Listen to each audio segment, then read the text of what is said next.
ఒక అమ్మాయి ప్రెగ్నెంట్ అని తెలిసిన వెంటనే అసలు ఎంత కేర్ తీసుకుంటారంటే ఉదయం నుంచి సాయంత్రం వరకు ఏం తినాలి, ఏం తినకూడదు, ఈ టైంకి తిను, ఆ టైంకి తిను, లేకపోతే ఇవి తిను, అవి తిను, బేబీ గ్రోత్కి ఇది కావాలి, అది కావాలని చెప్పి టెన్షన్ పెట్టి అన్నీ తినిపిస్తారు. అదే 9 నెలలు గడిచిపోయిన తర్వాత తనకు ఒక బేబీ పుట్టిన తర్వాత అసలు తనని కేరే చేయరు. ఒక బేబీకి జన్మనివ్వడం అంటే మరలా చనిపోయి బ్రతకటం లాంటిది.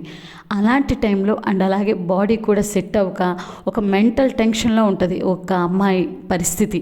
అట్లాంటి టైంలో ఇవ్వాల్సిన కేర్ అనేది మీరు ఇవ్వకుండా మొత్తం కేర్ మొత్తం బేబీ మీదే చూపించి బేబీనే అంటారు.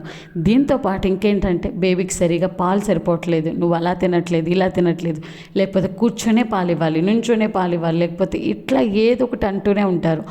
తన మెంటల్గా లేకపోతే ఫిజికల్గా తన సిచ్యువేషన్ ఏంటి అని చెప్పి కూర్చోబెట్టి ఏ రోజైనా అడిగిన వాళ్ళు ఉన్నారా?